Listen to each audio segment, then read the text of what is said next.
Boa noite, pessoal. Bem, meu nome é Marcos Simões,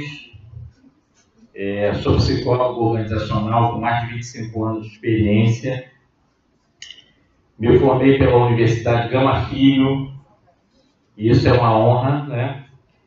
E tenho 3 especializações, uma em marketing, foi a primeira, que foi muito importante na minha formação, porque naquela época já se falava da importância do psicólogo entender melhor o que é uma empresa.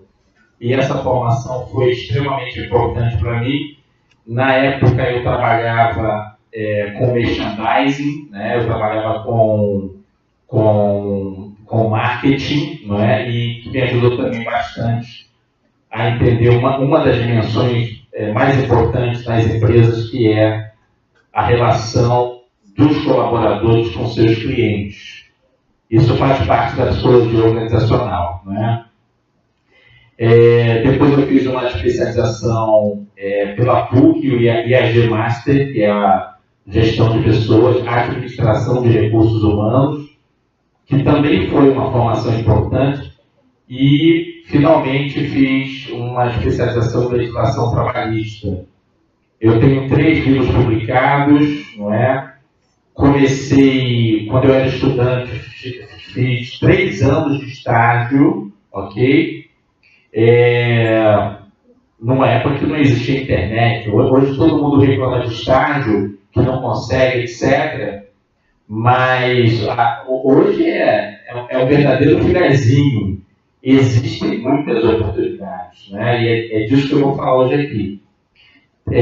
Sou coautor de 3 livros, inclusive um deles sobre treinamento e desenvolvimento, que foi lançado num dos encontros anuais da ABTD, que é a Associação Brasileira de Treinamento e Desenvolvimento. Eu trabalho, na verdade, desde os 11 anos, isso também é muito marcante na minha formação, porque eu estou muito familiarizado com empresas. Eu acho que um dos erros do estudante hoje é começar a trabalhar tarde, né? É um erro mortal. Bem, é isso. E trabalhei durante muito tempo como funcionário em várias empresas, e teve uma época que eu comecei a desenvolver trabalhos como consultor em paralelo com as minhas atividades enquanto funcionário. E, obviamente, teve uma época que chegou o momento de decidir. Ou eu me tornava um consultor, ou eu continuava fazendo carreira nas empresas. Mas tem uma coisa interessante, que é o seguinte: nenhuma empresa, em tanto tempo de vida organizacional, foi capaz de suprir o que eu precisava, as minhas necessidades, a minha felicidade. Eu fui feliz em muitas empresas, fui infeliz em algumas, mas o que me deu prazer mesmo foi quando eu comecei a realizar projetos avulsos. E a gente também vai falar sobre isso aqui. Bem, o nosso tema é a psicologia industrial, a psicologia organizacional, né? Na prática, porque hoje eu sou sócio de uma consultoria, eu tenho a minha empresa, minha própria empresa, tá ok? Porque teve um momento que eu precisei formalizar. Eu trabalhei na informalidade durante muito tempo. E eu formalizei essa empresa, e hoje a gente presta serviços para empresas dos mais diversos portes e negócios em todo o Brasil, inclusive fora também. Em vários serviços em psicologia organizacional. Tá? Então, empresas do governo, empresas privadas, empresas que estão quase falindo, empresas que estão num momento fabuloso, empresas pequenas, médias, grandes, ONGs. Nós temos um cliente, por exemplo, que é uma empresa que é uma ONG, né, que trabalha com com pessoas com câncer. Nós prestamos consultoria para essa empresa em psicologia organizacional, porque eles têm um call center, eles têm um grupo de motociclistas que faz a coleta das doações. Então, para vocês terem uma ideia da abrangência da psicologia organizacional, eu posso garantir a vocês que no bairro que vocês moram tem pelo menos umas 50 empresas que estão nesse momento precisando de você. Agora, elas não vão assinar a carteira de vocês, porque pode ser, por exemplo, uma empresa pequena, ok? Bem pequena. Então, um dos paradigmas para quem deseja atuar na psicologia organizacional, um deles que a gente tem que quebrar é: por que a gente é tão tarado por uma carteira assinada? Você pode trabalhar para 15 empresas simultaneamente no mês e ganhar 5, 10, 15 vezes mais do que se você fosse funcionário de uma empresa qualquer. Então, existem alguns paradigmas que a gente precisa quebrar e eu vou falar também sobre isso aqui. É importante lembrar a definição da psicologia e também a definição da psicologia organizacional. Eu vou tentar falar sem microfone, eu estou achando meio esquisito. Peraí. Vocês conseguem me ouvir com tranquilidade? Fica melhor assim, né? Então, a psicologia, ela é o estudo da mente e do comportamento, ok? E a gente está falando do entendimento, não é? Do porquê as pessoas se comportam de determinada forma. Por que a maioria da plateia se concentrou aqui e não se espalhou? Por que a maioria da plateia ficou mais para o fundo do que aqui na frente? Por quê? Né? Então, o psicólogo, ele tenta entender o porquê. Eu vejo hoje muitos profissionais de RH e profissionais da própria psicologia não indo até essa pergunta. Geralmente hoje a gente fala, que absurdo! Mas a gente não faz a pergunta. Por quê? Hoje, por exemplo, numa das nossas redes sociais, nós tivemos um relato de uma pessoa, né? Ela falou, olha, eu sou gay, né? E eu fui discriminado numa empresa, bababá, bababá. E ele fez o relato. Eu fiquei vendo, assistindo, que maciçamente, praticamente 100% das pessoas que são profissionais de RH, ao invés de ver, por que isso acontece nas empresas? A maioria teve um comportamento comum de esculhambar, de fazer mimimi, de falar, processa, vai embora. Então, o papel do psicólogo é entender, se perguntar por quê. A aplicação de soluções, não é? A aplicação de você criar, de você pesquisar soluções para aquele problema. Então, por exemplo, existem empresas no Brasil que estão implantando ações sobre, por exemplo, homofobia, grandes empresas, e empresas pequenas também, né? E a parte de intervenção. Então, esses 3 pilares, eles são importantes em qualquer atuação do psicólogo, seja na escola, seja no esporte, não é? E seja na clínica também. Agora, o tema da nossa palestra é psicologia organizacional, onde o foco é o comportamento humano no ambiente de trabalho, numa organização. Portanto, embora uma escola tenha um psicólogo educacional, um psicólogo escolar, cabe a atuação de psicólogo organizacional dentro dessa mesma escola, com esse psicólogo educacional, onde o objetivo é o entendimento de por que uma empresa funciona de uma determinada forma, o porquê que uma determinada empresa, uma organização, tem determinado resultado. Às vezes, quando eu começo um trabalho com um psicólogo organizacional, antes até de visitar a empresa, a minha primeira questão é, escuta, manda para mim os números dessa empresa, as planilhas dessa empresa, né? Remuneração, cargo, tempo de empresa, como é que cada pessoa entrou na organização, se a empresa está satisfeita com esses resultados. Antes mesmo de conhecer as pessoas, eu faço um mapeamento administrativo dessa organização. O nosso foco também é a otimização da empresa, né? A saúde, né? A saúde mental dos seus colaboradores e o bem-estar de cada indivíduo da empresa. Esses pilares eles são muito importantes nesse começo de palestra, porque observe o seguinte: se tiver todo mundo feliz na empresa, mas a empresa não estiver tendo lucro, o meu trabalho ele está incompleto. Se a empresa tiver muito lucro, mas as pessoas não estiverem se sentindo felizes, o meu trabalho está incompleto. Então as coisas precisam ter um equilíbrio extremamente importante. O psicólogo organizacional ele cuida disso, né? Quando a gente fala em organização, eu acredito que muitas das universidades e muitas das discussões que a gente assiste hoje no Brasil está focado num tipo de empresa que geralmente são as empresas maiores. A gente sempre está citando Google, Apple e coisas parecidas. Mas quando a gente fala de organização, a gente está falando de um verdadeiro jardim zoológico de empresas.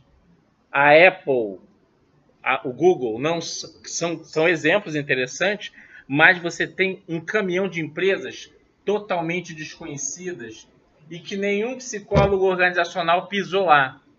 Eu citava, por exemplo, o nosso portfólio de clientes. Nós temos várias empresas que são clientes localizadas no Saara, dentro do Saara. Eu fico admirado que a maior parte dessas empresas nunca recebeu a visita ou de um profissional de RH ou de um psicólogo organizacional. Então, eu fico admirado com isso. Então, isso mostra que o nosso foco errado está nas grandes empresas. No Brasil e no mundo, a maioria das empresas é de pequeno e de médio porte, mais de 50%. E a maioria das empresas no Brasil e no mundo são empresas familiares. E eu percebo nas discussões que existe um verdadeiro preconceito em relação às empresas familiares. Agora, o mais interessante é que as empresas familiares não são exemplos de ineficiência ou não são exemplos de grandes oportunidades. Existem empresas, no Brasil inclusive, que são consideradas empresas altamente eficientes, que são familiares. Então, as pesquisas mostram isso. Então, nós precisamos quebrar esse paradigma de que só vale trabalhar em empresas grandes. Existe um caminhão de empresas, pequenas e médias, e existe um caminhão de empresas familiares que, nesse momento, estão precisando da sua visita, da visita de um psicólogo organizacional, tá? Então, eu quero dizer que, quando a gente fala em empresa, nós estamos falando de um mundo de empresas. Não adianta a gente falar somente em grandes exemplos. Você tem várias empresas que são pequenas e certamente um dia serão grandes, né? Outro ponto também importante, aliás, esse material todo eu vou disponibilizar para você depois passar por e-mail para o pessoal não ficar tão preocupado assim. Outro ponto importante é essa transição que o mundo, que as empresas vivem. Um psicólogo organizacional, né, ele tem que ir além da própria psicologia organizacional para ele ter uma excelente atuação. Então, vamos ver aqui alguns exemplos. Por exemplo, no passado, né, as empresas elas faziam tudo na sua própria estrutura. Hoje as empresas terceirizam. Isso é um fato, né? Agora, a coisa curiosa. Quando a gente fala em terceirização, e eu estou falando da importância do profissional, do psicólogo trabalhar isso, porque, por exemplo, existem várias empresas que usam a terceirização, e é engraçado porque a estrutura de RH, às vezes, nega essa terceirização, nega, inclusive, para o próprio cliente. Uma vez eu fiz uma compra para uma empresa chamada Toque a Campainha, e eu morava no 12º andar de um prédio. Eu comprei um sofá dessa empresa. Quando eu comprei esse sofá, a empresa não me avisou um detalhe importante. Ele só entregava até o 6º andar do prédio. Aí eu recebi uma ligação dos caras que estavam lá no 5º andar dizendo: a gente não entrega no 12º não. Obviamente que eu liguei para a central de atendimento, e a central de atendimento disse: olha, é uma empresa terceirizada, a gente não tem controle sobre eles. Então, eu estou mostrando que em muitas empresas hoje, você tem vários serviços terceirizados e o RH nega o trabalho dentro dessa organização. Numa outra situação, dentro dessa linha, eu estava dentro de um banco, de um grande banco no Brasil, e nesse dia, era um caixa eletrônico no centro do Rio, e nesse dia o caixa estava abarrotado de gente. E, obviamente, né, se tratando de Brasil, o caixa estava muito sujo, esse caixa eletrônico. Porque o envelope do banco, ele tinha uma tirinha, que quando você abria, você tinha que tirar aquela tirinha e você tinha que colocar no lixo. Vocês sabem que nós brasileiros não somos muito adeptos, né, de uma lixeira, né? E aí, o que aconteceu? A pessoa que estava fazendo a limpeza do banco, que tinha o nome da empresa no uniforme, nas costas, falava alto assim para os clientes: esses clientes são tão porcos. Eu fiquei pensando sobre essa situação do ponto de vista de um psicólogo, porque como eu disse a vocês, o psicólogo é uma pessoa que faz perguntas do porquê acontece uma determinada situação, e eu fiquei pensando, interessante isso, né? Uma empresa que conquistou uma grande conta, porque era o Banco Real, né, na época, e um funcionário que está sozinho, porque por uma questão geográfica os funcionários estão espalhados. Esse funcionário está falando uma bobagem. Por quê? Porque provavelmente ele não foi treinado, porque provavelmente essa empresa não tem um profissional que entende desse assunto e deveria estar lá mapeando essas situações, esses problemas. E, ao mesmo tempo, ainda dentro dessa linha, né, que hoje as empresas terceirizam, nós brasileiros somos contra a terceirização. Agora, é engraçado, né? Isso a gente está assistindo agora em relação à reforma, que está se falando muito em terceirização. Agora, é engraçado que a gente se posiciona contra a terceirização, mas nós compramos várias coisas que estão repletas de terceirização. Porque quando eu compro uma bicicleta Caloi, o câmbio dela não é brasileiro, foi fabricado em outro país. Então, estou falando de terceirização. Quando eu compro um equipamento desse, um Dell, ele pode ser montado no Brasil, mas as peças elas vêm de várias partes do mundo. Então, para nós psicólogos organizacionais, para a gente evoluir, para a gente avançar no Brasil, repleto de oportunidades, a gente vai ter que sair dos clichês e a gente vai ter que abrir o nosso leque, né?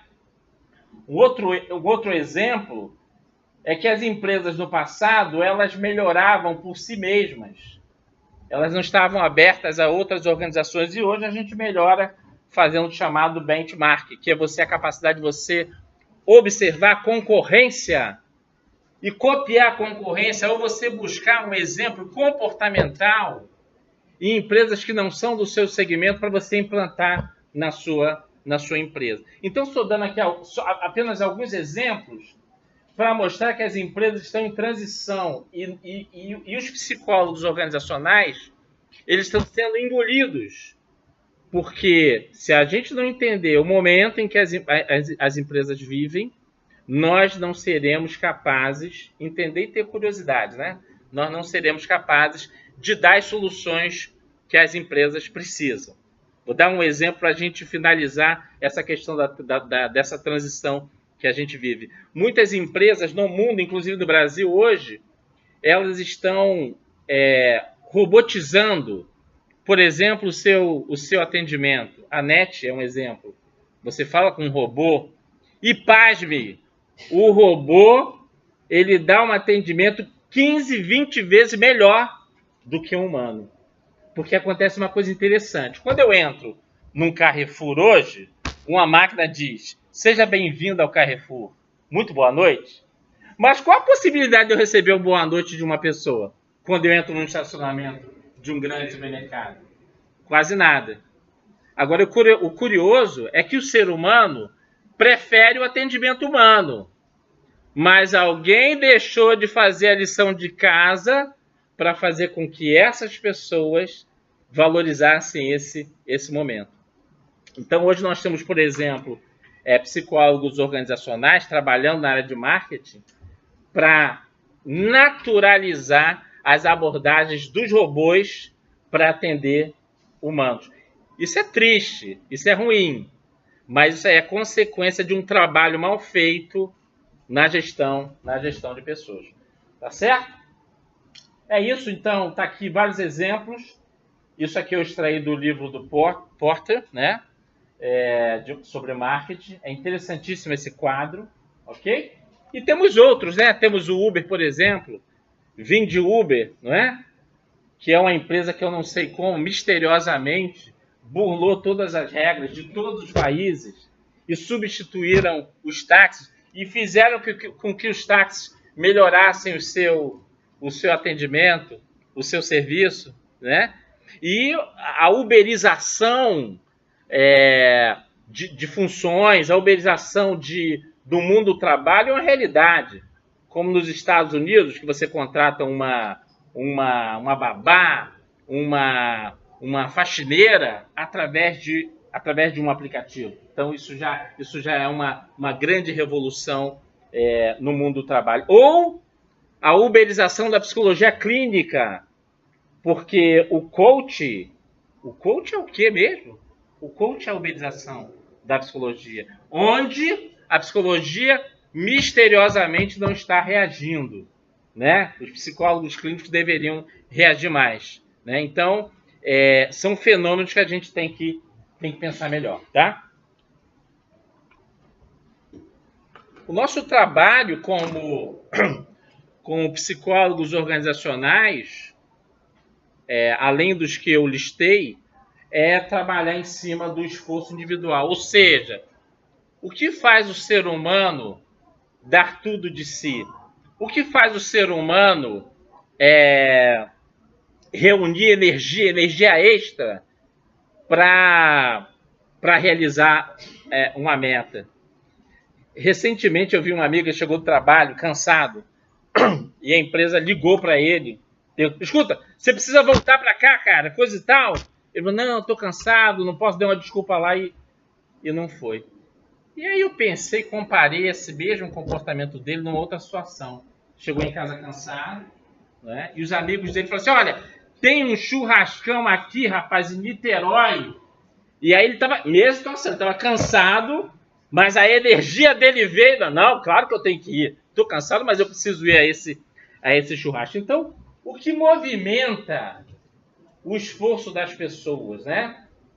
Você tem várias dimensões. Você tem, por exemplo, o valor das recompensas, né? O psicólogo organizacional, ele trabalha projetando recompensas para uma organização. Eu não estou falando só das recompensas do ponto de vista da administração de salários, não, tá? Eu estou falando também da remuneração intangível. Porque vamos fazer uma diferenciação importante? Eu fico admirado que hoje a gestão de pessoas e até a psicologia organizacional, quando você fala, onde é que você está bebendo? Qual é a sua fonte? O cara fala assim, o manual do Hidalberto Chiavenato. O Hidalberto Chiavenato é administrador, então tem alguma coisa errada. Eu até comentava com você, né? O Hidalberto Chiavenato é um administrador. Então eu quero ver mais respostas ligadas à psicologia pura, não é? A psicologia organizacional e a psicologia organizacional também bebe na psicologia clínica também. Existem momentos clínicos, né? Então, quando a gente fala em valor de recompensas, eu estou falando, por exemplo, de uma cadeia de casas noturnas, isso é um caso real, não é? Onde a profissional de RH bolou lá um prêmio para as pessoas serem mais produtivas, coisa e tal, e aí ela deu aquela coisa clássica, né? Bicicleta, o DVD, a TV de não sei quantas polegadas, e nada aconteceu. E ela voltou a campo e perguntou, nossa, a gente tinha tantos prêmios bons para melhorar a produtividade da empresa, o que aconteceu? E aí as pessoas responderam, nós não queremos nada disso. O que a gente quer é a possibilidade de, no domingo, a gente ficar com a nossa família. Então, eu estou falando de quê? Eu estou falando de uma recompensa intangível. E eu também estou falando de uma coisa muito importante, difícil na atuação profissional hoje, que é a capacidade do psicólogo organizacional de ir a campo pesquisar.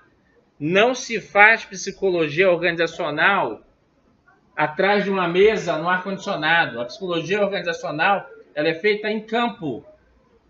Hoje eu tenho 51 anos. A maior parte dos trabalhos que eu desenvolvo hoje é em campo. Existem até pessoas na empresa que estão fazendo seleção de pessoal e coisa e tal, mas a maior parte do meu trabalho é interagindo com pessoas, indo a campo, vendo a interação de colaboradores com as suas chefias, de colaboradores com seus clientes. Inclusive, a gente vai sortear hoje, no final da palestra, 10 horas de atividades na nossa consultoria para a pessoa assistir a gente fazendo isso. É uma cortesia que a gente está dando para vocês. Então, o valor das recompensas é uma coisa importante. Então, se você for aplicar no seu dia a dia algo que você leu na Você RH, Você SA, num post do Facebook, você não será um psicólogo organizacional de verdade. Porque o psicólogo organizacional de verdade, ele aplica soluções personalizadas. Personalizadas. Ok? Bem, a questão também das lideranças, né? Vou destacar os pontos mais importantes. A questão das lideranças, elas têm um impacto nesse esforço individual.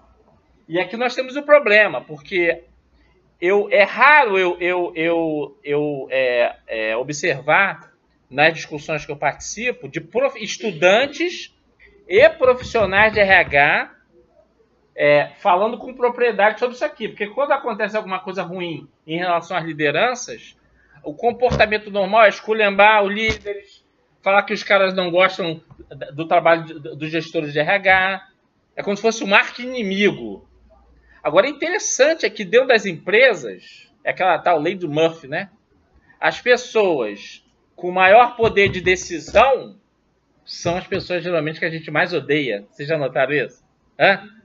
Então, ao invés de a gente se aproximar das pessoas mais difíceis, a gente recua. Eu já vi uma gestora de RH, por exemplo, que proibia os seus funcionários do RH de almoçar com pessoas de outros departamentos, tá?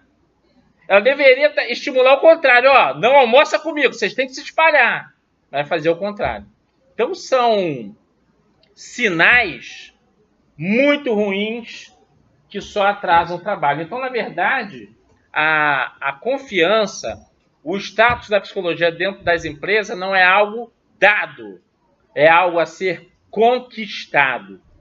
Então, significa que o psicólogo organizacional tem que ser muito especial. Ele tem que ser bom de relacionamento, principalmente com as pessoas mais difíceis. Ele tem que ser uma pessoa onde o orgulho tem que ser deixado de lado. Porque no nosso trabalho, até hoje, de vez em quando eu levo umas bandas, né? De vez em quando eu levo umas caneladas. E aí eu preciso ter a resiliência para lidar com essa situação e pensar, opa, hora de recuar. Um pouco mais à frente eu avanço. Né? Então, isso eu eu li num artigo de um psicólogo organizacional, inclusive da ABTD de São Paulo, acho que é Vanderlei Codo. Foi um artigo que eu li, o Codo. Eu li esse artigo mais ou menos no início da década de 80, para você ter uma ideia.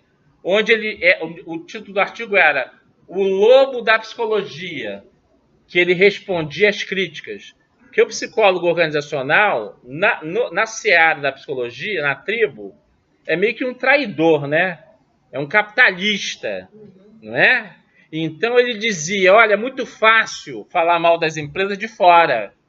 Eu quero ver você lá dentro. Agora, ainda dentro dessa questão que o psicólogo organizacional é um traidor, eu queria dizer para vocês o seguinte, nós vivemos num país capitalista. Então esse ranço esquerdista dentro da psicologia, né, só faz mal à própria psicologia.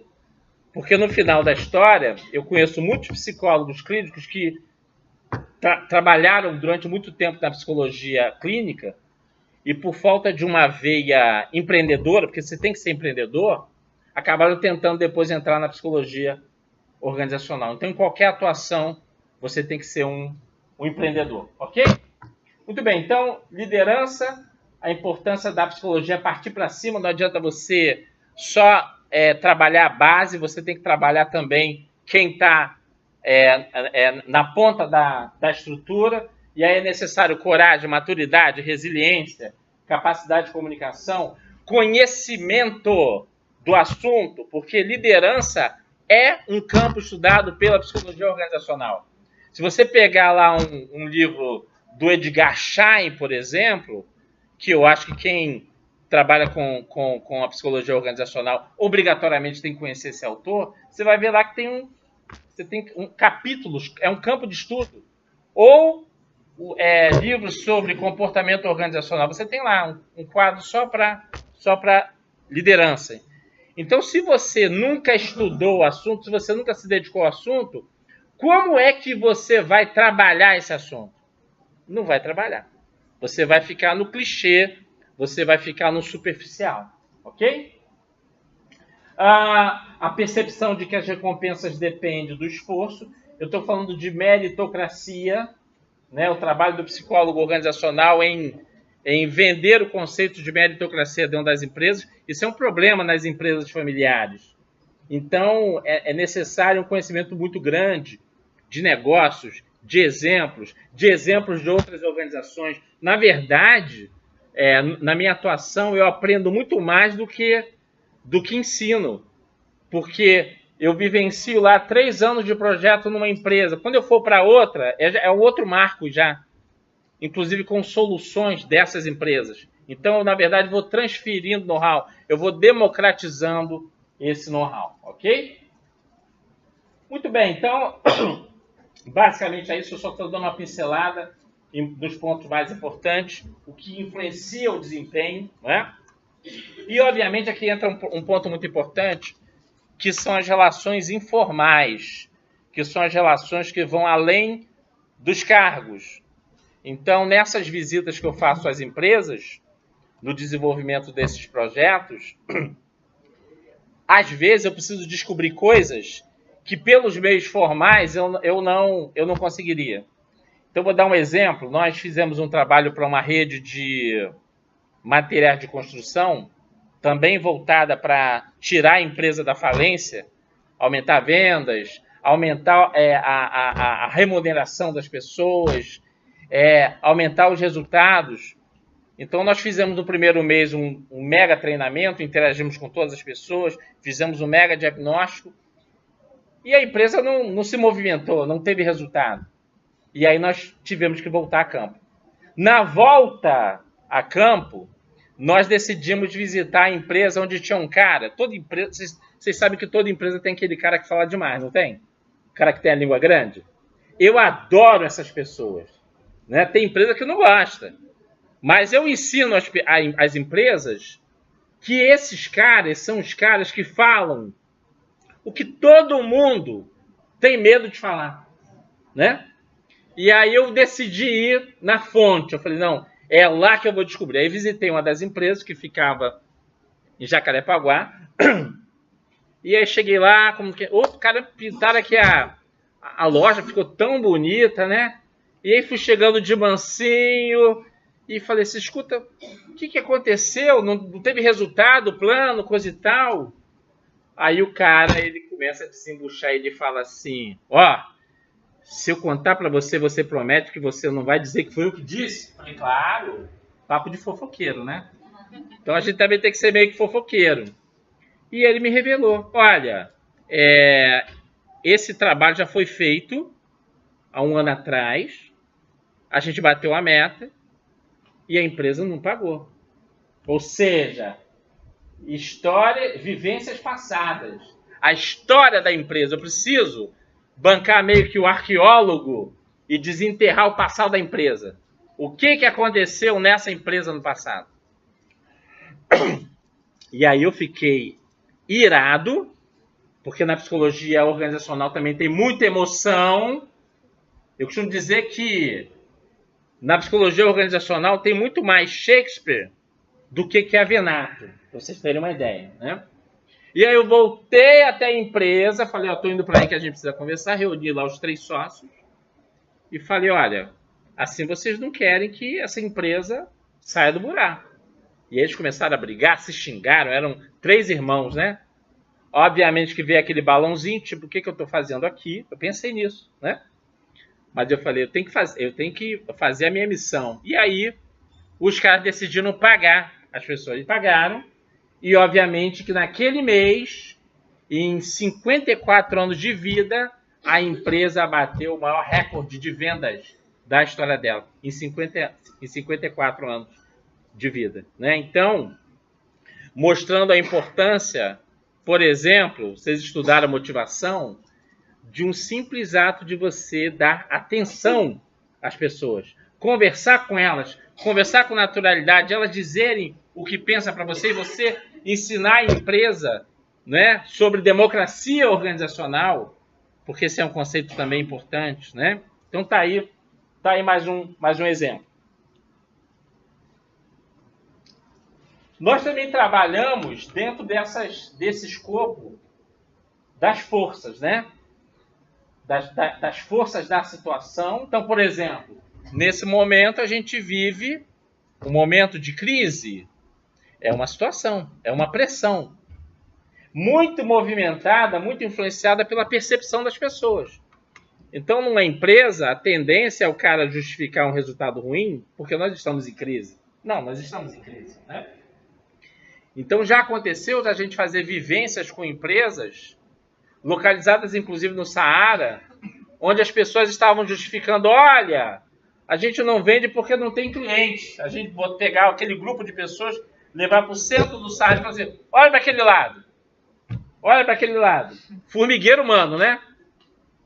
Aí a gente dizer, olha, o dia que não estiver passando uma pessoa sequer nessa área, aí sim a gente vai dizer, não temos oportunidade. Mas o fato é, os clientes estão entrando. E a gente está tão fora do aqui e agora, conceito gestaltista, né?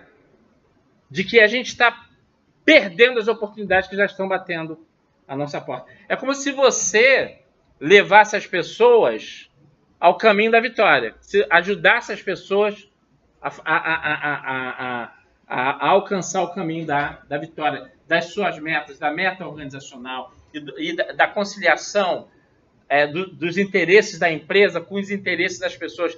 Esses interesses, eles são conciliáveis. Muitas vezes a gente acha que não. No Brasil nós temos essa crença, essa ideologia, né? A empresa é o nosso inimigo, né? Nós temos essa ideologia. Tanto é, por exemplo, que as nossas leis trabalhistas, elas privilegiam quem está empregado. Ela não privilegia quem precisa entrar no mercado de trabalho, não é isso? As forças do grupo, né? E daí a importância de entrar na vida desses grupos, fazer o mapeamento, interagir, conversar, não é? Ser aceito por esses grupos.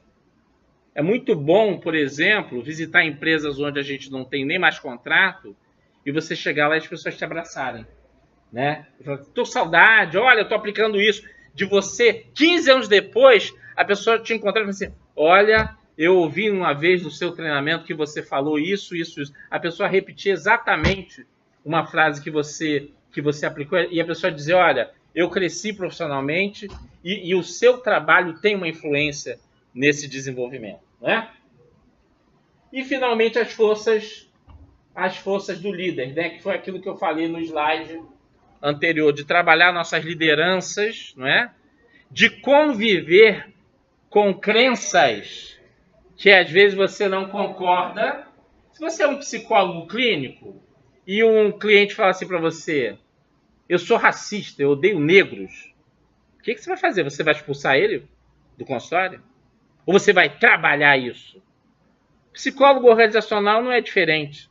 Se um cara disser para mim, olha, eu odeio gays, eu odeio crioulo, se ele disser para mim, ó, eu sou negro, eu odeio gordo, né? E eu sou gordinho. Aquilo dali não vai me afetar em nada. Mas sabe por que não vai afetar? Porque eu sou uma pessoa trabalhada. O psicólogo organizacional, assim, o que eu sou hoje como profissional, de certa forma, tem influência na clínica. Porque eu fiz terapia que todo profissional de psicologia precisa fazer. Então a psicologia está dentro de mim, eu só estou canalizando para a área organizacional. Eu estou falando isso porque hoje você está na base do protesto. Se o cara fala isso para você, aí você briga com ele, você processa, vai na delegacia, chama advogado, vai no sindicato, mas você esqueceu de fazer o mais importante, que é transformar essa organização. Esse é o nosso papel, de transformar. Mas você sempre transforma, Marcos? Nem sempre. Às vezes eu falho. Já falhei em várias empresas, não é? Agora, a grande questão é que eu fui bem sucedido na maior parte dos projetos, que é mais ou menos o conceito de felicidade, né? Eu não sou feliz o tempo inteiro, mas se na maior parte do tempo eu sou feliz, bacana. Na organizacional é a mesma coisa. Se eu conseguir superar os desafios técnicos na maior parte das vezes, então eu fui bem sucedido. Vocês sabem que uma vez eu trabalhava, foi um dos meus primeiros contratos. Eu trabalhava com uma empresa de alimentação industrial e eram 3 sócios, era um casal e mais o cunhado. E aí todos os dias a gente almoçava na sala da diretoria, né? A gente montava lá um banquete maravilhoso. Eu engordei muito nessa época, né? Imagina, uma empresa de alimentação industrial. Você podendo pedir o que você quisesse. E aí a gente batia um papo, 1h30, 2 horas conversando. E aí nós fizemos uma brincadeira, a gente brincava muito, né? Alguém lançou aquela brincadeira. Se você fosse um bicho, que bicho você seria? Você acha que as pessoas acham que bicho é você? Essa brincadeira que é que acaba sendo meio que um teste projetivo, né? E aí o cunhado desse casal, eu era contratado desse casal, ele falou assim, um gato, falou alguma coisa assim. Naquela hora, né, eu tive um insight de que esse cunhado estava roubando a empresa. Eu não sei explicar como, mas eu tive essa intuição, né? E aí acabou o almoço, super incomodado. Cheguei pro Edson, né, que era o meu contratante. Falei assim, vamos tomar um café fora daqui? Aí fomos tomar um café. E eu falei, cara, eu vou dizer uma coisa que eu não tenho justificativa técnica para dizer, mas, cara, eu acho que o teu cunhado tá te roubando. Porque o cara cuidava da área financeira da empresa. E ele falou assim, eu já sabia. Ele sabia. E aí eu disse para ele, olha, eu a partir de amanhã eu não posso estar aqui, porque não dá, eu preciso que vocês resolvam isso. Né, uma questão até de família. Né? Resultado da história, por ser uma empresa familiar e o cara não tinha força, o casal na verdade, né, força e firmeza para resolver a situação, eles acabaram não botando o cunhado para fora. Resultado da história, esse cara, ele comprou a empresa, né? O casal foi expulso da empresa, eles ainda são da mesma família, né? E depois de anos, que eu estava começando minha carreira, nem carro eu tinha, depois de anos, estava lá em São Cristóvão dirigindo, e aí eu olhei para o lado, o casal que tinha sido expulso da sua própria empresa. Eles ficaram pobres, né? E aí eles pediram para eu encostar, eles estavam num carro, num Escort, sabe aquele Escort bem caído mesmo? Velho. Aí encostou, e aí a Mônica, que era a esposa dele, falou assim, se eu tivesse levado a sério o que você tinha me dito, eu tinha praticamente 1 ano e meio de formado, né? Então, eu estou mostrando que, às vezes, no esforço de trabalhar com psicólogo, às vezes não dá certo, mas você não tem como avaliar naquele momento, você só vai avaliar depois de um tempo, né? Então, isso você vai aprendendo exatamente com essas situações que vão acontecendo. Então, assim, são muitas histórias, né, sobre o trabalho. Agora, sobre a atuação mais ampla do psicólogo, né? A gente trabalha na eficiência do trabalho em equipe, observando, inclusive. Às vezes nós participamos de reuniões, por exemplo, reuniões gerenciais. Recentemente eu participei de uma reunião gerencial, é um cliente que eu tenho, uma empresa muito bem sucedida, eu não vou citar o nome, mas na verdade é uma empresa pouco conhecida, né? Uma rede. E aí nessa reunião são 12 gerentes, uma vez por mês, né? Essa reunião é um sábado, começa às 5 da tarde e termina às 11h30 da noite, é um sábado, né? Obviamente, quando eu saio da reunião, já ligo para minha mulher, ó, vai preparando a cerveja que, pelo amor de Deus, ninguém merece. E aí a gente estava numa dessas reuniões, e aí é um grupo, 12 pessoas mais ou menos, e tem 2 mulheres. E aí, nessa movimentação, você tem piadinha machista, não é? Você tem o cara puxando o tapete do outro. Qual é o meu trabalho nessa reunião? Quando termina a reunião, na segunda-feira, eu tenho uma reunião com o dono dessa organização, onde eu digo as coisas que precisam de ajuste. Então, por exemplo, uma delas por exemplo, essa questão das piadas sem lugar, num ambiente onde você tem mulheres que visivelmente estão incomodadas e eles não percebem isso, né? Então, para vocês terem uma ideia da abrangência desse trabalho. A questão da cultura organizacional, do clima, não é o que você vê hoje, que profissionais de RH, aplicando questionário, geralmente questionário que o cara pegou na internet, pediu, olha, manda aí um questionário de pesquisa de clima.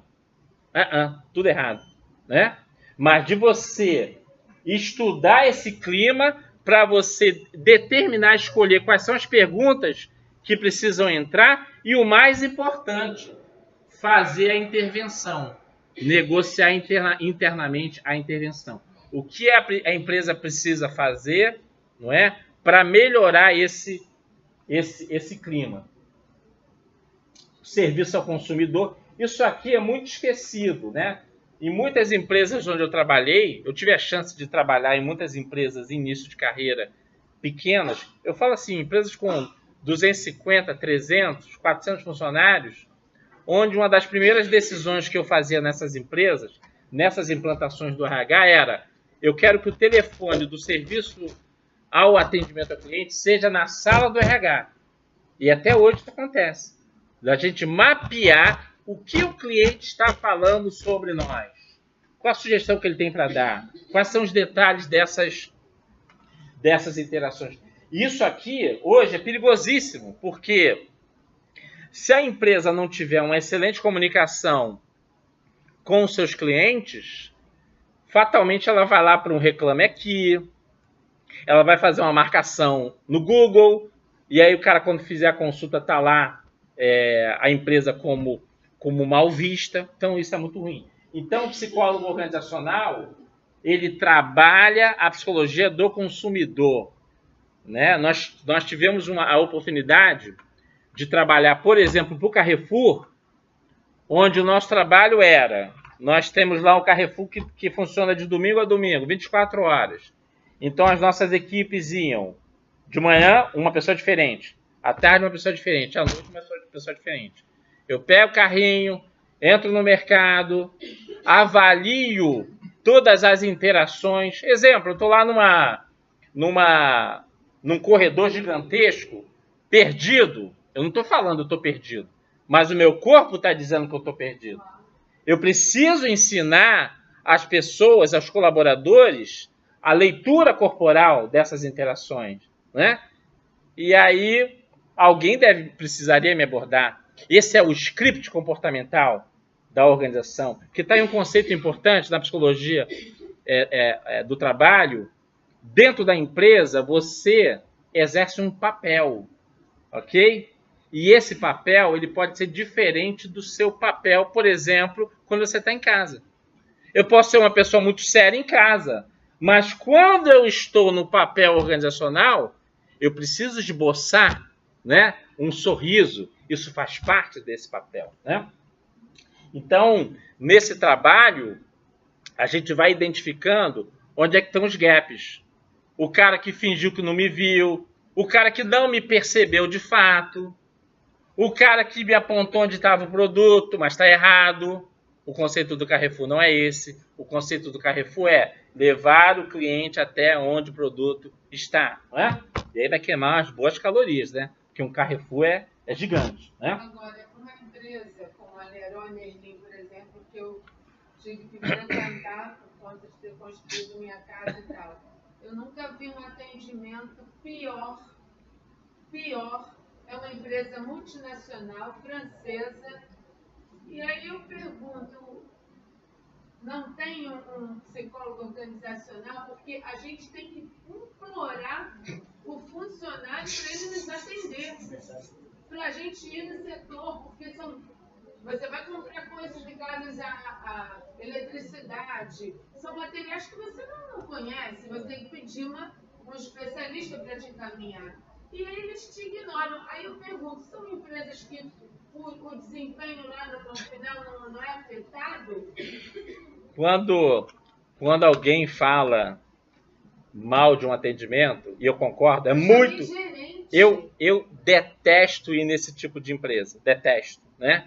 Mas quando alguém fala para mim que teve esse atendimento ruim, eu falo, oba! Significa que a Leroy precisa da visita de alguém aqui, ó, amanhã, liga para eles que vocês têm a oportunidade. Mas certamente não existe um trabalho forte nesse sentido. Mas eu acho que não compromete o final lá, que é o lucro deles, porque senão alguma coisa já teria... Olha que interessante, isso mostra que no Brasil, montar uma empresa no Brasil é tão lucrativo que provavelmente não está incomodando. Só vai começar a incomodar quando entrar alguma concorrência forte.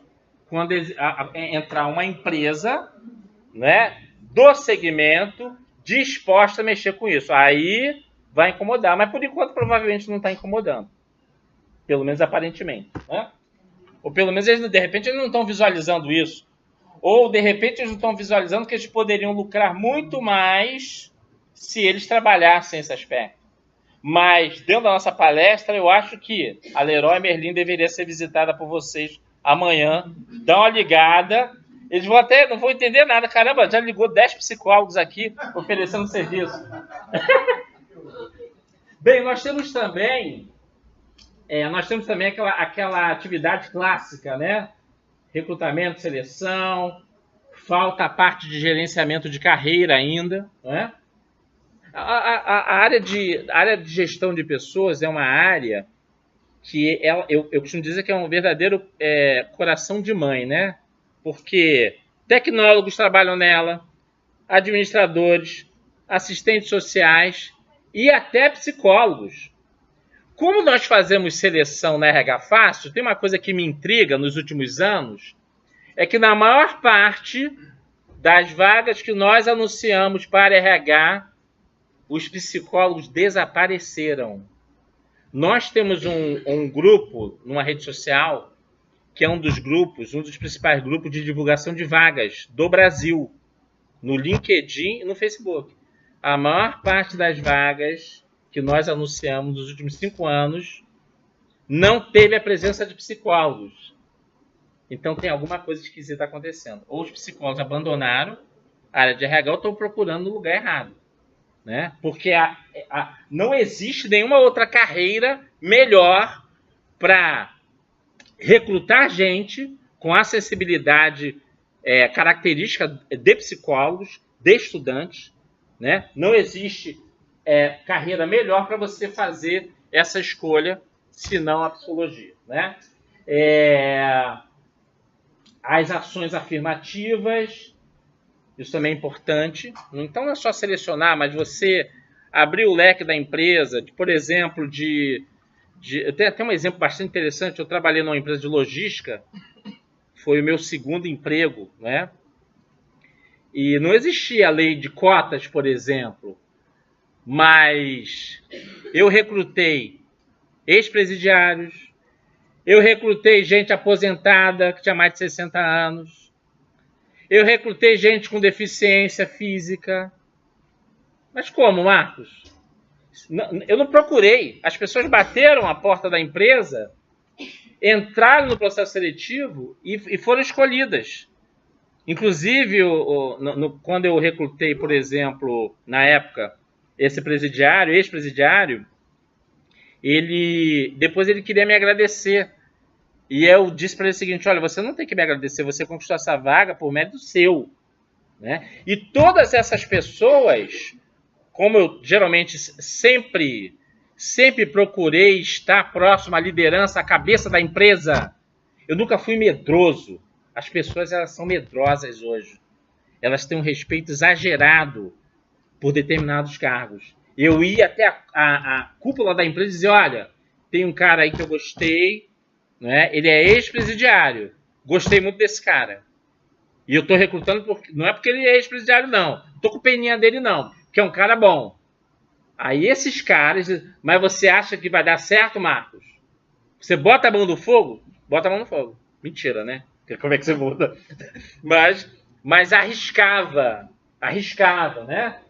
Então estou mostrando que, independente de lei, gente, nós temos que mudar as empresas porque a gente acredita nessas mudanças, né? Então aí, para dar um exemplo de uma ação afirmativa, né? As ações de treinamento e desenvolvimento, né? Eu destacaria a orientação, mas a orientação em tempo real. Eu não estou falando das ações tradicionais de treinamento em sala de aula. Eu estou falando principalmente no que acontece no dia a dia de uma empresa. Esse sorteio que eu estou fazendo para o grupo, exatamente isso. As pessoas vão me acompanhar, eu e a minha equipe, visitando clientes e observando coisas que estão acontecendo em tempo real. Então, a orientação, ela não se limita a uma sala de aula. A aprendizagem humana, ela acontece principalmente fora da sala de treinamento. Ok? Principalmente. Inclusive orientando líderes nesse processo. Não é orientando o funcionário do cara e o líder assistindo, né? Mas muitas vezes, isso aqui você tem que fazer. Amanhã, na minha próxima visita, eu quero ver você fazendo isso. Então, você tendo uma influência nessa mudança, né? A performance gerencial também, a criação de sistemas de avaliação gerencial, né? Sistemas modernos, mas, novamente, não é algo que você leu na Você RH. Hoje foi publicado no nosso grupo, aconteceu no Rio isso, de um chefe de DP, acho que foi um chefe de RH, que matou uma funcionária que avaliou o cara mal. Olha que maluquice. Uma rede de, acho que até de material de construção. Não é aquela que eu citei do início, não, tá? Que teve uma avaliação de desempenho e a subordinada dele, que era uma profissional de RH, avaliou ele mal. E aí a empresa decidiu, em função dessa avaliação, demitir o cara. E essa garota estava na linha de sucessão. E ela foi morta. O cara contratou um bandido, não sei das contas, e mandou matar ela, né? Então, assim, eu estou mostrando que algumas soluções que o mercado vende não são soluções automáticas, como, por exemplo, a avaliação 360 graus, que todo mundo avalia todo mundo. Eu não posso chegar numa empresa, olha, eu vou aplicar o que há de mais moderno em avaliação de desempenho. Está errado. Eu costumo dizer que você não dá o melhor para a empresa, você dá o mais adequado para ela. É muito diferente.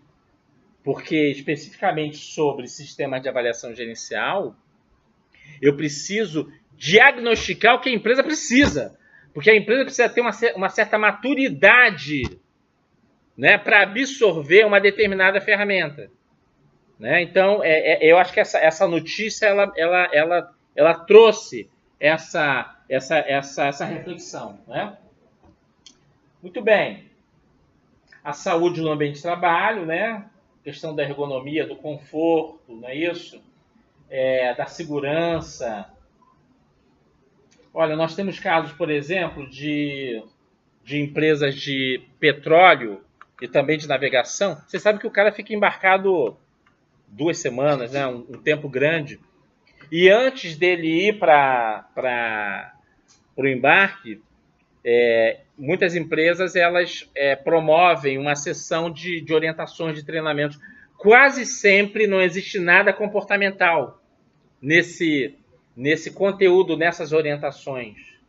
Né? Agora, você imagina, um cara com um problema em casa, como é que ele vai se desligar e ficar longe da família dele, sei lá, 2 semanas? Então, nós temos experiência também na participação desse preparativo para o cara embarcar, preparando ele, colaborando, né, com o estado psicológico dele para ele vivenciar essa atmosfera em alto mar, tá certo? A compensação e benefício, eu falei sobre isso, né? As empresas brasileiras, elas têm um problema muito... Na verdade, são 2, né? Primeiro que, quando a gente fala em administração de salários, a gente é muito influenciado pela administração e não pela psicologia organizacional, né? Então, falta muito para as lideranças do Brasil hoje essa transferência de know-how dos psicólogos organizacionais em dizer, olha, as pessoas precisam mais do que dinheiro, né? Elas precisam ter atenção, elas precisam do que a gente chama de remuneração, de estímulos intangíveis, de coisas simples, de um elogio. Faz a pesquisa. Para quem trabalha aqui, pergunta para as suas chefias, ou se você for chefe, se pergunte qual foi a última vez que eu elogiei alguém dentro das empresas. Agora, é engraçado, porque essa questão não está ligada somente às empresas.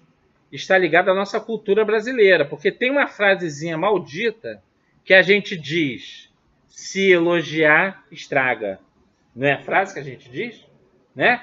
Ou o marido lavou a louça, aí a mulher está contando para uma amiga dela, e, olha, não elogia não, porque vai estragar. Né? Muito cuidado com isso. Então, é importante lembrar que nós estamos num cenário onde o abandono da escravidão, se você pensar bem, é muito recente na história do Brasil. Nós temos esse ranço. A história do Brasil está dentro da psicologia organizacional. O ódio pelo trabalho, o ódio pelo capitalismo, a história da escravidão brasileira, né, uma industrialização recente. O Brasil é um país muito atrasado. A gente se nega a dizer isso. O Brasil é um dos países mais improdutivos do planeta. Né? A mesma quantidade de pessoas não se aplica a outras atividades em outros países. Muito bem, então, isso aqui é um outro ponto. A parte de comunicação também. Eu vou abrir as perguntas para o finalzinho, tá? A parte de comunicação também, a comunicação organizacional, a entrada das tecnologias, né? De você ensinar para as empresas como se comunica como se comunicar numa situação de crise, como se comunicar numa situação de conflito, como resolver conflitos. Tudo isso nós somos ou deveríamos ser especializados nisso.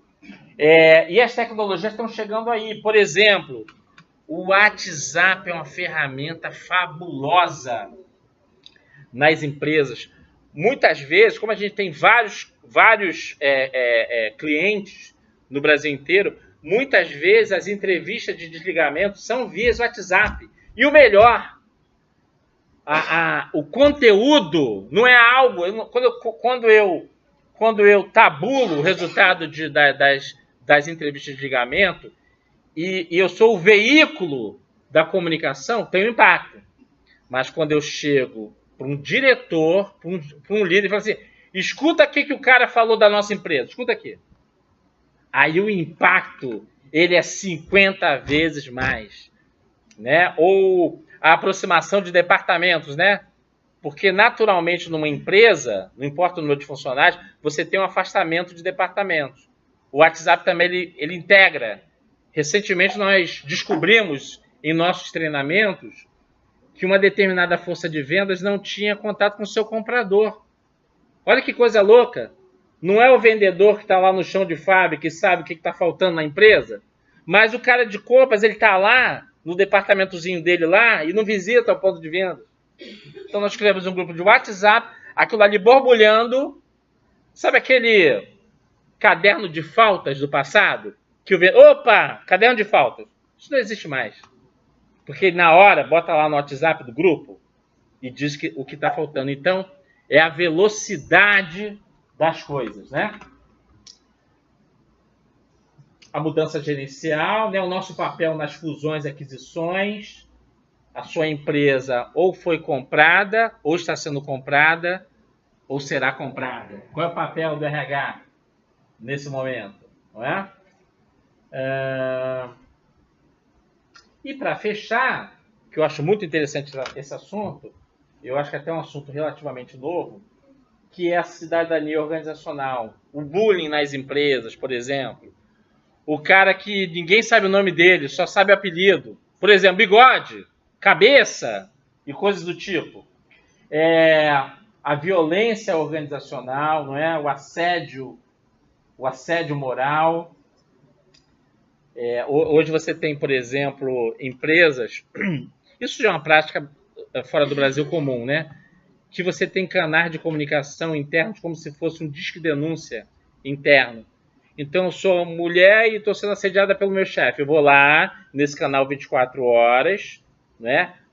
Faço um registro e a empresa apura isso internamente. Então, existem várias ações muito interessantes nesse sentido. Bem, esse é vamos fazer o resumo, né? Eu tenho tanta coisa para falar sobre psicologia organizacional. Eu sou, na verdade, um ativista da psicologia organizacional.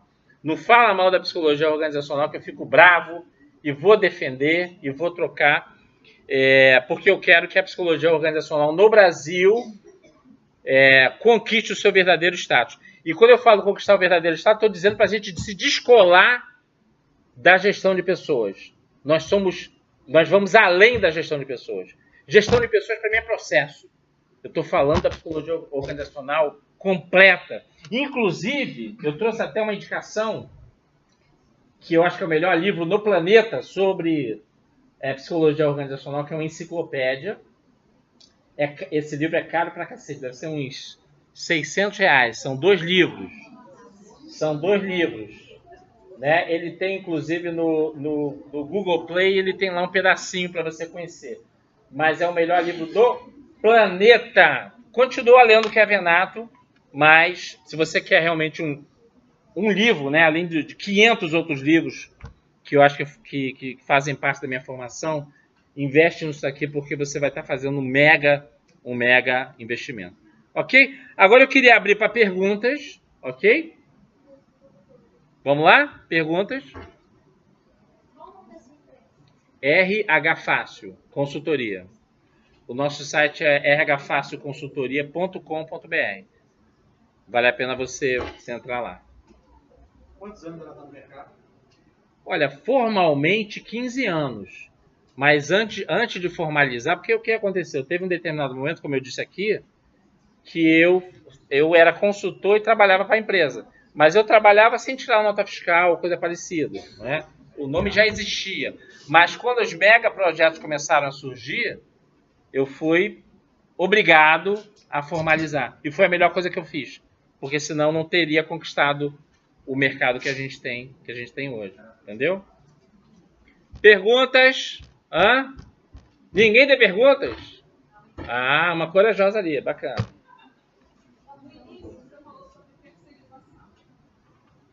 No início, você falou sobre terceirização, Isso. responsabilidade da empresa. Você deu o exemplo, quando ligou e a pessoa falou, não, mas é uma empresa terceirizada, né? Já que eu sou é responsabilidade do RH realmente cuidar trabalhadores das empresas terceirizadas? Eu acho que sim. Por quê? Porque a maior parte das empresas terceirizadas, elas não têm um RH, ou não têm um RH decente, ou não têm um trabalho de psicologia organizacional decente. E eu não estou reclamando, não. Estou dizendo que isso é uma boa notícia para nós. Então, quando o RH da empresa-mãe não cuida, não se responsabiliza pelo que está acontecendo nessa interação, te dar um exemplo. No banco, o segurança ele não é, né? O gerente está ali ao lado. Em nenhum momento ele chega para... O teu segurança está tratando mal meus clientes. Porque, por exemplo, eu sou capaz de abandonar uma conta se eu for maltratado por um segurança. Então, não é responsabilidade... Quer dizer, até responsabilidade jurídica também. Porque se acontecer, é corresponsabilidade. Está na lei. Mas, assim, tecnicamente, nós temos que estar de olho no que está acontecendo. Foi um erro essa empresa lá do sofá dizer que não tinha nada a ver com isso, porque eu não contei o final da história. Eu liguei para a central de atendimento, quando a garota falou isso, eu disse para ela o seguinte, ó, em primeiro lugar que você não me avisou, porque se você tivesse me avisado, eu não teria comprado, tá? Eu não sou carregador de sofá, ok? Você vendeu o sofá e você entrega. E segundo, se você em 30 segundos não resolver isso, que eu quero meu sofá aqui, na minha sala, bonitinho, eu simplesmente vou cancelar a compra e eu não quero saber nem a sua resposta. Eu só quero que você diga sim. A resposta é sim? E aí, obviamente, que ela disse sim. Então, o que significa isso? Aí piorou a situação, né? Ela podia fazer um esforço extra. Porque no nosso trabalho como psicólogo organizacional, o nosso papel também é fazer com que as pessoas façam um esforço extra. E aí levou. Adivinha o que os caras falaram quando estava saindo? E aí vai ter uma gorjetinha aí. Isso, né? Então, assim, é responsabilidade, sim, né, dos psicólogos organizacionais em cuidar dessa parte sensível que é a terceirização. Aliás, fazendo um adendo, com essa nova legislação trabalhista, vai explodir o número de empresas terceirizadas. E isso representa uma grande oportunidade. Mas eu acho que isso também acaba isentando as empresas de uma maior responsabilidade. Porque os terceiros, assim como esse caso do sofá, eles deram essa resposta, outras fazem isso também. Você tem empresas como a NET, Claro, todas essas, o call center não é nem no estado onde a empresa está. É em outro estado, ela não tem o menor conhecimento do funcionamento da empresa. Aí qual é o respaldo que a empresa dá para esses funcionários? A NET,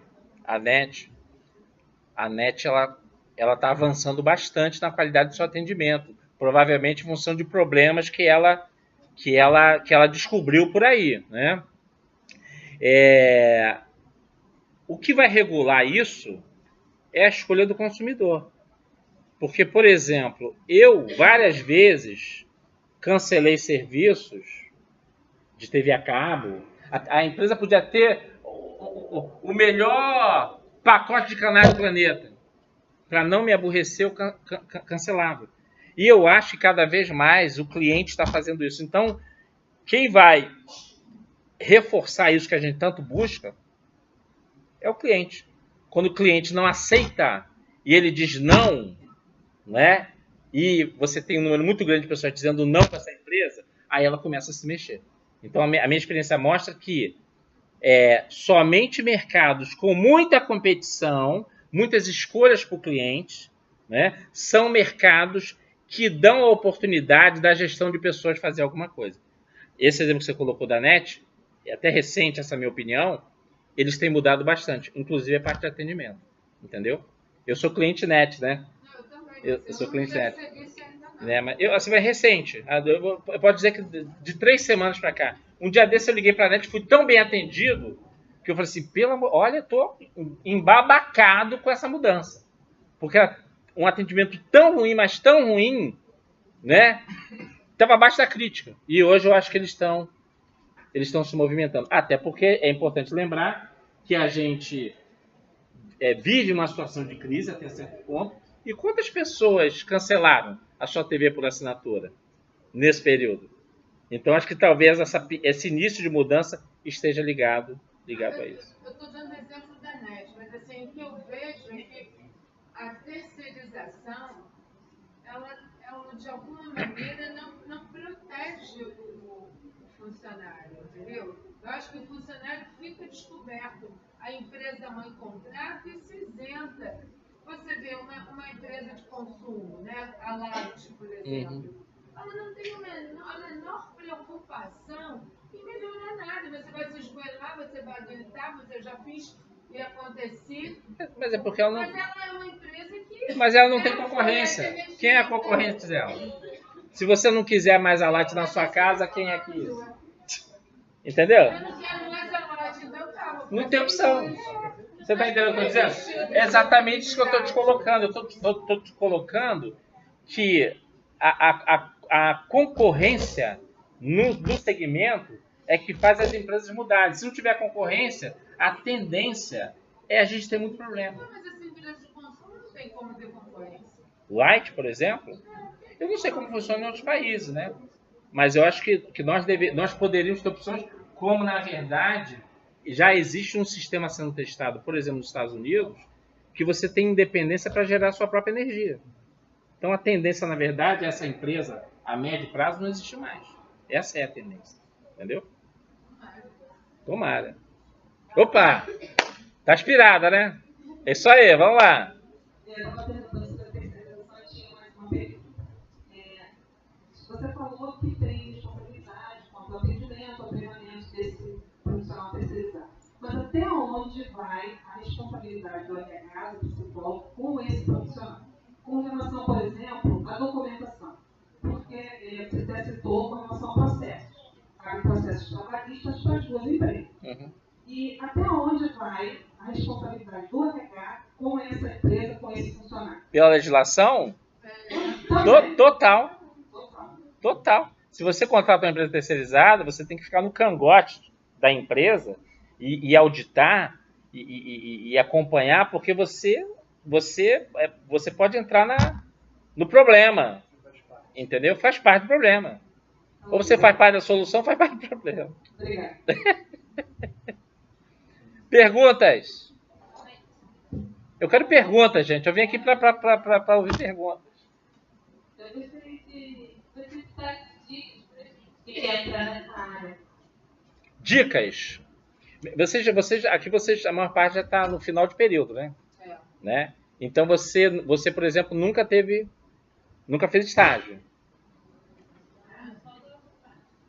Só da faculdade, né? Então, assim, eu comecei a fazer estágio no terceiro período. Eu não contei essa história, né? Eu trabalhava na área financeira de uma grande empresa e pensei, sem nenhum conselheiro, sem nenhum coach, pensei, caramba, eu tenho que começar de alguma forma. Aí o que eu fiz? Eu já era casado, inclusive, pedi demissão, todo mundo me chamou de maluco, consegui um estágiozinho lá, mequetrefe, né? Então, o primeiro ponto é buscar estágio o mais rápido possível, onde o interesse não é grana, é aprendizagem. Mas como eu vou viver, Marcos Simões? E o salário? O que eu fazia? Eu comprava e revendia livros de psicologia organizacional, né? Eu fazia trabalhos para universitários preguiçosos, que geralmente eram trabalhos que tiravam boas notas, né? O famoso ghostwriter, né? Eu fazia qualquer coisa para ganhar dinheiro, gente. Porque eu tenho que ser obsessivo nessa meta, né? Fazer cursos. Um profissional, um psicólogo, ele tem que sair da universidade com vários cursos extras, né? Testes psicológicos, recrutamento e seleção, treinamento, vários cursos. Muita leitura, né? Até hoje, claro, mas aí cada um que dê a sua solução, né? Cada um tem que se virar, né? Eu não tinha dinheiro e na época eu tinha poucas opções. Eu fiz curso na Fundação Getúlio Vargas, pobre. Eu morava no Santo Cristo, ao lado da Central do Brasil, né? Às vezes eu deixava, por exemplo, de almoçar para comprar um livro do sebo, tá? Então, assim, ninguém quer saber dos nossos problemas, né? As pessoas querem... O que você tem para me oferecer de solução? Agora, a coisa mais importante é uma paixão, um amor incondicional pela psicologia organizacional. Porque nesse caminho, que não é um caminho retilíneo, vai ter alguém que vai dizer: ih, rapaz, que besteira você fez, estudar psicologia, isso não dá dinheiro. Eu tenho amigos que me aconselharam, né, nos momentos mais difíceis. De dizer assim: cara, faz um curso de ladrilheiro no Senai. Eu podia ser um ladrilheiro. Podia estar dando uma palestra sobre ladrilhos, né? E o ladrilheiro também pode ganhar dinheiro. Por que não? Mas a minha escolha é a psicologia organizacional. E eu estou falando de ler. No passado, eu saía lá de Quintino, porque eu pegava o último trem, direção central, eu ia lendo. Porque eu saía da universidade com a pupila dilatada. O que é isso, gente? É tesão pela sua escolha. E até hoje eu sou assim. Porque até hoje eu compro livro, até hoje eu leio, até hoje eu sou obsessivo por isso aqui. Então, o amor incondicional. O que você escolheu? Psicologia clínica? Amor incondicional. Psicologia escolar? Amor incondicional. A minha opção é a psicologia organizacional. Por isso que eu estou falando aqui, né, com tanto amor. Eu estou falando com muito amor sobre a minha escolha. E isso é o caminho básico. Agora, não se esqueça que vai ter várias situações que você vai pensar em desistir. E a maior parte das pessoas vai te dizer para desistir. E aí o que vai fazer você provar para você mesmo que você é apaixonado é que você vai renovar o seu amor. Não, eu escolhi a psicologia organizacional. Entendeu? Então esses são meus conselhos básicos, né? Oi, Marcos. Uma pergunta. Ainda sobre terceirização. Queria saber de você a sua opinião quando isso é saudável. Vou te contar uma experiência rápida. Eu entrei numa grande empresa terceirizada em atendimento, telemarketing, vendíamos. E ao meu lado era uma pessoa contratada da empresa, era um funcionário. Então nós exercemos a mesma função, sendo que eu ganhava infinitamente menos, tínhamos benefícios infinitamente menores. Então éramos 2 terceirizados e 5 funcionários, exercendo a mesma função. Eu sou lidar muito bem com isso, hoje sou contratada da empresa, ok. Só que outras pessoas não. Então, sempre ficava do nossa, mas fulano ganha mais, sabe? Esse tipo de pensamento. E eu queria ouvir de você a sua opinião, enfim. O quanto isso é saudável? Porque somos pessoas, temos pessoas tão próximas, exercendo a mesma função, exatamente a mesma função, com benefícios e remunerações diferentes. Eu queria ouvir de você um pouquinho sobre isso. Bem, em primeiro lugar, tecnicamente, você não pode ter pessoas com o mesmo cargo com salários diferentes. Então, essa empresa está em risco, primeiro ponto, né? Então, isso não é saudável, né? Agora, a saúde depende de 2 coisas. Porque tem uma coisa que eu não falei aqui, que vale a pena como complemento. Quando eu entro numa empresa no contrato, a primeira pergunta que eu faço para a empresa é: vocês estão preparados para serem generosos com os seus funcionários? É a minha primeira pergunta. Então, assim, no nosso tipo de atividade, é possível você transformar a cabeça de uma empresa e dizer: olha, temos que ser generosos com as pessoas. Agora, essa generosidade, ela é um prêmio, tá? Ela nunca vem antes. Ela sempre é consequência, primeiro ponto. E segundo, é do ponto de vista do cliente. Se a terceirização, ela está sendo bem avaliada pelo cliente, quando eu estou falando é o resultado final, né? É o resultado final, aí ela é boa. Porque nessa situação que você está colocando, certamente conflitos vão acontecer, isso vai respingar no cliente, né? Eu vou dar um exemplo extremo de terceirização, muito interessante, que é o que acontece com a Índia e com os Estados Unidos. Não sei se vocês sabem, mas muitos dos call centers americanos são indianos. Então o cara liga lá da Índia. E o treinamento dessas pessoas é fascinante. Porque olha só, muitos dos indianos nunca foram aos Estados Unidos. Aí vamos imaginar que ele está atendendo Nova York.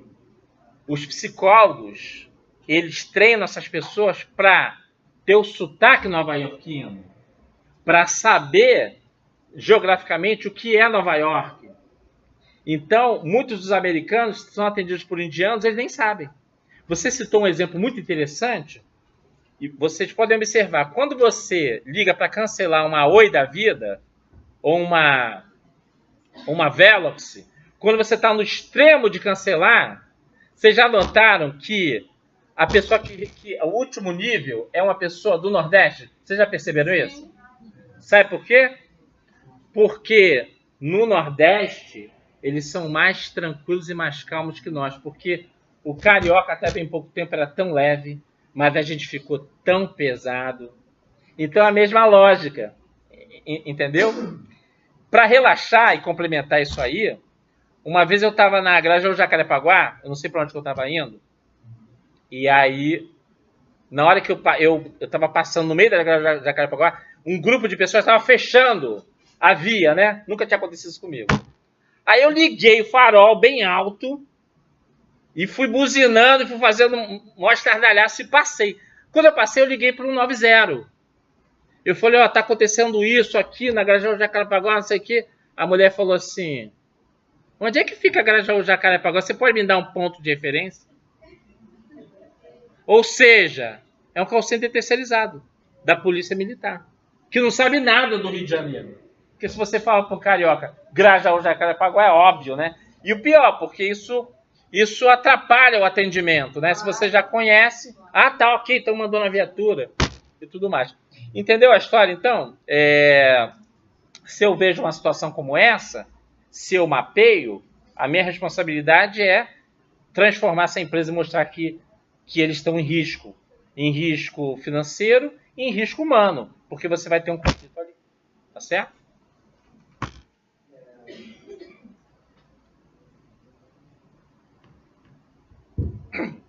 Boa noite, Marcos. Houve um dado momento em que você falou que a psicologia organizacional, alguns psicólogos não estão fugindo dessa área. No dado momento teve isso que você falou, e eu fiquei curioso também na questão de perguntar, ao invés de dar um juízo. O que você acha? Por que você acha que está tendo pouca procura para a psicologia? Quando eu era estudante de psicologia, eu já era minoria, tá?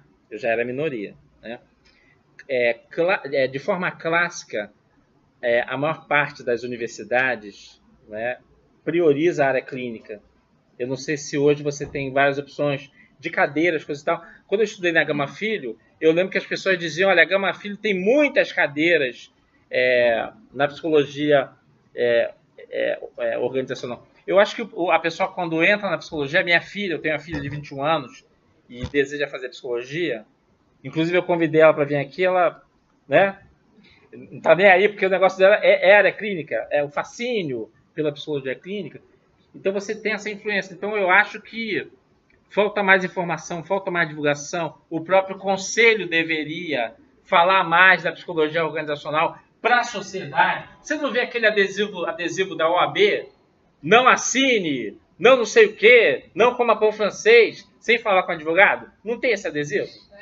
A psicologia organizacional, a psicologia não tem essa referência. Então a sociedade e o próprio estudante têm uma visão curta da psicologia. Então acho que é por isso. Lamentavelmente, tá? Porque particularmente eu tenho preferência por psicólogos organizacionais, quando eu recruto. E a gente abre as vagas, é democrática a divulgação, mas está faltando as pessoas se aproximarem mais, entendeu? Até nos mestrados, vai procurar um mestrado. É cada tema, cara, esquisito. É raro você ter o apelo, né, a oferta de uma atuação tão importante numa sociedade capitalista como a nossa, que é você entrar nas empresas. Então, acho que esse conjunto de coisas. Mas eu acho que o conselho, acho que ele tem uma responsabilidade ruim, né, nesse cenário, né? Mais alguma pergunta? A última, só uma para uma para a gente encerrar. Umazinha. Não vai ter a última? Muito bom. Eu sabia se teve alguma experiência em relação assim, a motivar funcionários de uma empresa quando a empresa, como o exemplo que você deu, a LAT, não tem competitividade, não tem concorrência. Então, o fator lucrativo não é o principal fator que o dono da empresa busca ali, vai ter para motivar, mudar a atuação dos seus funcionários. Com esse tipo de organização, onde o lucro não é bem o problema, já teve alguma experiência assim, de trazer a motivação aos funcionários, tentar suscitar, através de talvez autoestima, nesse lado onde o lucro, o dinheiro não é bem o fator motivador? Essa pergunta é muito interessante, tá? Muito interessante. Né? Geralmente são experiências muito frustrantes. Você tem essa situação, que às vezes não tem solução, ok? Não tem solução. E às vezes a empresa não quer solucionar, ou seja, existe uma necessidade explícita, porque eu não escondo nada dos clientes, eu digo o que precisa ser dito, né? Como também eu tive uma experiência recente numa empresa do governo, né? Empresa do governo, você pode mandar um funcionário do governo embora por mau atendimento? Um banco estatal? Não pode. Então, qual a necessidade dele em participar de um treinamento? É zero. Então, eu fui convidado para fazer uma palestra sobre qualidade no atendimento, né? E eu tinha lá, foram várias unidades, várias plateias totalmente descompromissadas, desconectadas com aquilo que eu estava dizendo ali. Extremamente frustrante, né? Mas a empresa já havia pago, eu tinha que fazer o meu papel. E aí eu, assim, me desconectei, refletindo o seguinte: eu tenho um papel de influenciar, mas eu não sou o responsável pela decisão das pessoas em mudar, né? Em fazer a coisa da forma correta. Porque, assim, nas empresas por onde eu passei, mesmo empresas onde eu odiava a empresa e sair, né? Que é fácil você odiar, mas você não sair, eu sempre tentei fazer o melhor. O melhor ali para as pessoas que trabalhavam comigo e para o consumidor final. É meio que aquela frase de para-choque de caminhão, né? Não tenho tudo não tenho tudo que amo, mas amo tudo que tenho, né? Então, assim, já vivi esse tipo de experiência assim. É muito frustrante, né? Mas eu não sou o cabeça da empresa. Então, eu faço melhor, mas a decisão final é desse cabeça e das pessoas envolvidas nessa experiência, nesse encontro humano, né? Entendeu? É isso. Tá bom? Sorteio? Como é que você vai sortear isso aí? Você escolhe um número de 1 a 43. 1 a 43? 1 a 44? Mas só que aí você não escolhe 44. Então escolhe um número depois do 44. Um número de 1 a 100, pronto. O número Sendo que de... são pessoas presentes, tá? Pra gente explicar um pouquinho. O número de 1 a 100. Eu vou escolher minha idade, 51. Tá valendo, não? Não, não tá valendo. Ah, vou escolher número 33. Tá valendo? Robson.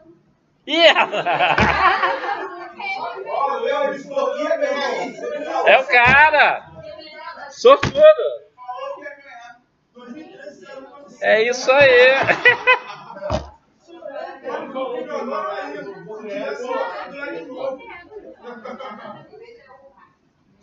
Então, espera só um pouquinho, ele vai explicar, né? Vou pegar seus dados. Bacana.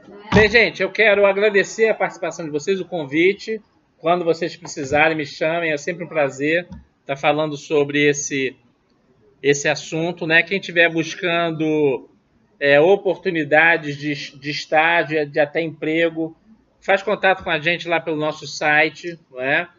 Nós temos 2 redes sociais importantíssimas. Uma é o grupo do Facebook chamado Emprego para Profissionais RHDP, no Facebook.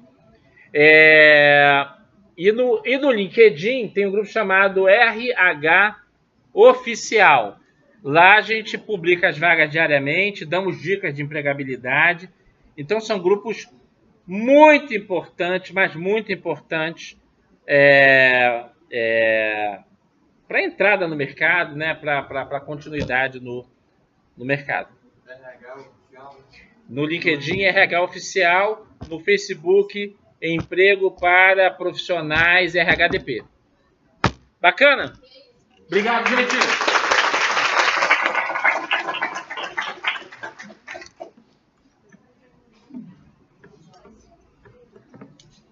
A apresentação está no seu pendrive, então você encaminha depois.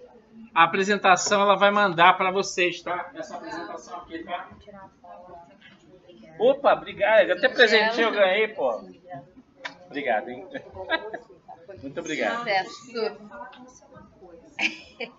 Já que a gente está aqui. Claro, aproveita. Eu tenho muita necessidade também de desenvolvimento. E eu queria saber no nível algo que você acha que assim, vale a pena. De muitas coisas, mas assim, sempre hoje em dia tem coach. Nós temos, né? Mesmo, coisas que você acha interessantes para a comunicação, para conhecimento. Nós temos um curso muito importante, um curso sobre treinamento de movimento. Temos um comportamento de RH, porque assim, geralmente nos cursos você não tem material real. Todo o nosso material dos nossos cursos são materiais de empresas, de projetos que a gente se induziu, levantar a necessidade. A pessoa no palco falando bem para o mas treinamento não só isso. Principalmente a parte de diagnóstico. Né? Então, assim, tem a ficção, e tem um manual de treinamento e desenvolvimento para entender. Associação Brasileira de Desenvolvimento.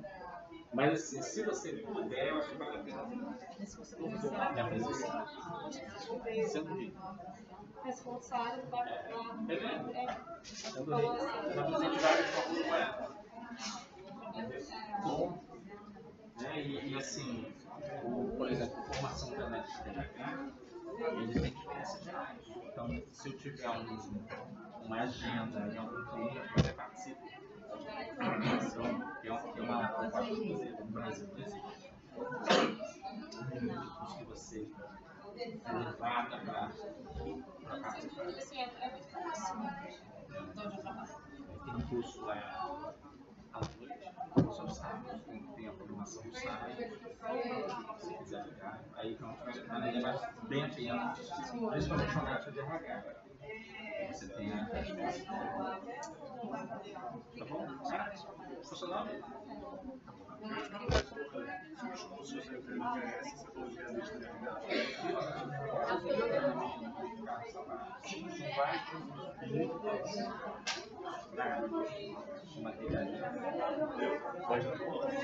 Pode ser mais necessário. Mas se você puder fazer, faz informação.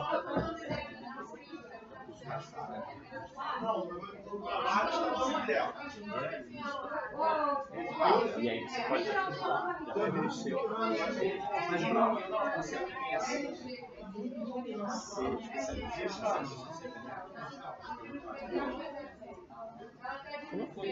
Na verdade, hoje é comum você ter pessoas generalistas. Quando eu me tornei profissional, e eu era na área de jornalista, as pessoas me questionavam: você gosta exatamente de quê? Entendeu? Seja generalista. Você me chamou de forma. Você precisa de todo o. Isso acertou aí. Você precisa de muito conhecimento para você entender uma empresa. Exemplo, eu posso fazer praticamente nosso da percepção. Entendeu? Se você Essa empresa fazer isso. Formação da mais longa.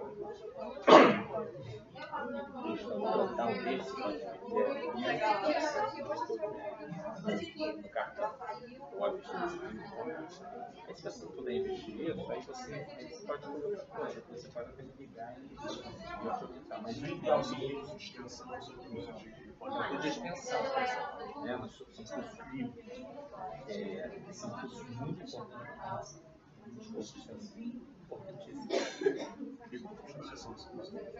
Esse então ele dura um sábado integral ou 12 semanas.